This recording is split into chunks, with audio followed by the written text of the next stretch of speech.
বন্ধুরা, তোমরা বর্ধমানের কৃষ্ণ কালী মায়ের মঙ্গলা মায়ের মন্দিরে যাবে কিভাবে এবং কোন দিন গেলে ঠিক হবে সেই ভিডিওটা নিয়ে এখানে চলে এসেছি। সেই সম্পূর্ণ ঠিকানা তোমাদের সাথে শেয়ার করব।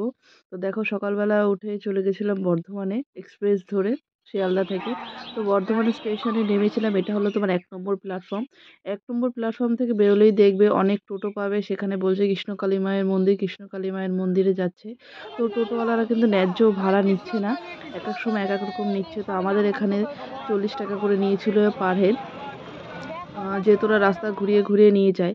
তোমরা যদি 1 নম্বর প্ল্যাটফর্ম থেকে না বেরো তাহলে তোমাদের 40 টাকা নেবে, আর যদি 8 নম্বর প্ল্যাটফর্ম থেকে তোমরা টোটো ধরো তাহলে কিন্তু ভাড়াটা একটু কম নেবে, 30 টাকা করে নেবে।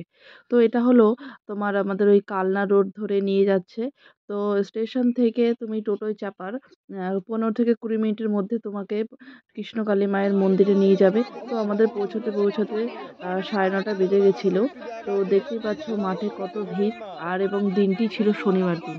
আর হ্যাঁ, ভুলেও কিন্তু কেউ শনিবার দিন যেও না, শনিবার দিন মারাত্মক তোমাদের দোকান আছে শান্তভাবে কথা বলতে, দুটো মাকে খুব ভালোভাবে দর্শন করতে, তাহলে শনিবার দিন যেও না। আজকাল শনিবার দিন খুবই ভিড় হয়, অন্য কোনো দিন যেও। তো এখানে তোমরা নিয়ে গেলেই তোমরা ডালা দেখতে পাবে। ওখানে 50 টাকা 100 টাকা করে ডালা পাওয়া যায়, যার মধ্যে ধূপকাঠি, মোমবাতি, একটা মালা আর দুটো মিষ্টি দেয়। কেউ যদি চাও তো বাড়ি থেকে কিনেও নিয়ে যেতে পারো নিজের মন মতো, ইচ্ছা মতো। আর ফল বাড়ি থেকে কিনে নিয়ে যাওয়াই ভালো, না হলে ওখানে 5টা ফলের দাম 50 টাকা করে নেয়। না, গিয়েই দেখি আমরা একদম রাস্তার কাছে লাইন পড়ে গেছে, খুব লাইন। আর দেখতেই পাচ্ছ আশেপাশে গাড়ির কত ভিড়, কত কত কত শত ভক্তরা এসেছে, অনেক দূর দূরান্ত থেকে ভক্তরা এসেছে।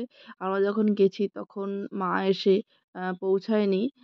এতটাই ভিড় ছিল যে মন্দিরের সামনে যাওয়ার মতো কোনো পরিস্থিতি ছিল না। আর হ্যাঁ, সাথে করে কেউ যদি বাচ্চা নিয়ে এসো তাহলে অবশ্যই ছাতা, জলের বোতল, পারলে বাচ্চার জন্য ওআরএস এবং নিজের জন্য ওআরএস নিয়ে এসো। কারণ এই রোদে এই গরমে খুবই কষ্ট হবে।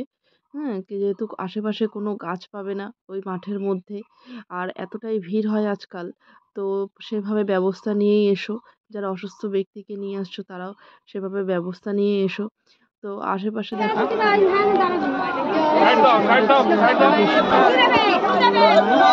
আগমনের সময় তোমরা দেখতেই পাবে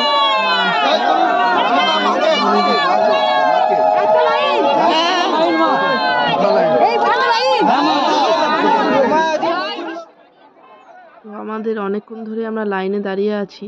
হ্যাঁ, কিন্তু আমাদের এখনও লাইন কিন্তু এগিয়ে যাচ্ছে না, কারণ এত ভিড়, এত গোলমেলে হয়ে আছে মন্দিরের সামনে যে লাইন আর আগাচ্ছে না।